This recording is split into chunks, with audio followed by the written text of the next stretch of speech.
সরকারকে বলতে চাই, এই সকল গণহত্যা 2009 সালের পিলখানার গণহত্যা, 2013 সালের শাপলার গণহত্যা, 2024 সালের এই বৈষম্য বিরোধী আন্দোলনের গণহত্যায় সকল নিহত শহীদ ব্যক্তিদের হত্যাকাণ্ডের বিচার করতে হবে। ভারত থেকে আন্তর্জাতিক চুক্তির শর্ত অনুযায়ী আসামি, হত্যাকাণ্ডের আসামি, শত শত হত্যাকাণ্ডের আসামি শেখ হাসিনা এবং তার খুনি মন্ত্রিসভার সদস্য এবং প্রশাসনের তার লেফটেন্যান্ট যারা মানুষকে নির্বিচারে হত্যা করেছে, তাদের সকলকে ধরে বিচারের কাঠগড়ায় দাঁড় করাতে হবে। শেখ হাসিনা তার দোসরদের, শেখ হাসিনা এবং তার পরিবারের পাচারকৃত লক্ষ লক্ষ কোটি টাকা আবার দেশে ফিরিয়ে এনে জনগণের কল্যাণে ব্যয় করার দাবি জানাচ্ছি আমরা। প্রিয় দেশবাসী, সিলেটবাসী, অতীতের সংগ্রামের মতো এই বৈষম্য বিরোধী আন্দোলনেও সিলেটের সংগ্রাম এবং সিলেটের ছাত্র জনতার ভূমিকা ছিল অত্যন্ত গৌরবজনক।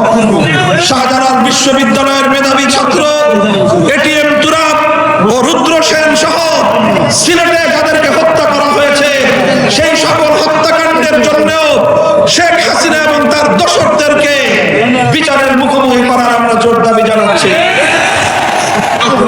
সাংবাদিক তুরাব এবং রুদ্র সেন সহ আরো যাদেরকে হত্যা করা হয়েছে, তাদের সকল হত্যাকাণ্ডের বিচার করতে হবে। ইলিয়াস আলীর সন্ধান দিতে হবে।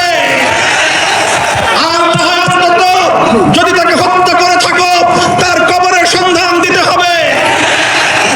এর জন্য যা করতে হয় অন্তর্বর্তীকালীন সরকারকে তাই করতে হবে। এদেশের মানুষের ভাষা যদি বুঝতে ব্যর্থ হন, এদেশের মানুষ সংগ্রামের মধ্য দিয়ে দাবি আদায় করেছে।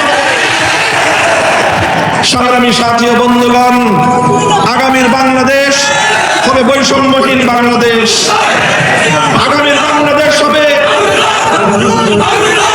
ন্যায় এবং ইনসাফের বাংলাদেশ। আগামীর বাংলাদেশ হবে ইনসাফ ভিত্তিক ন্যায় নীতির সমাজ গঠনের বাংলাদেশ। এই বাংলাদেশে যেখানে ইনসাফ থাকে, যেখানে বৈষম্যহীন সমাজ গড়বার প্রত্যয় থাকে, সেখানে আওয়ামী লীগের মতো সন্ত্রাসী সংগঠনের রাজনীতি করার কোনো সুযোগ থাকতে পারে না।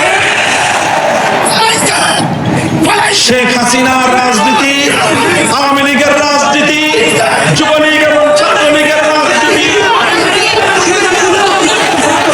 শেখ হাসিনা এবং তার যুবলীগ ছাত্রলীগের রাজনীতি, বাংলাদেশের সন্ত্রাসের রাজনীতি, তারা করেছে খুনের রাজনীতি।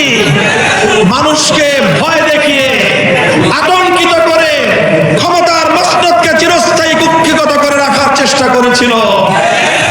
বাংলাদেশ প্রমাণ করে দিয়েছে, জ্বলে পুড়ে মরে ছারখার, তবু বাঁচানো আবার নয়। সাবাস বাংলাদেশ, সাবাস বাংলাদেশ, সাবাস বাংলাদেশ।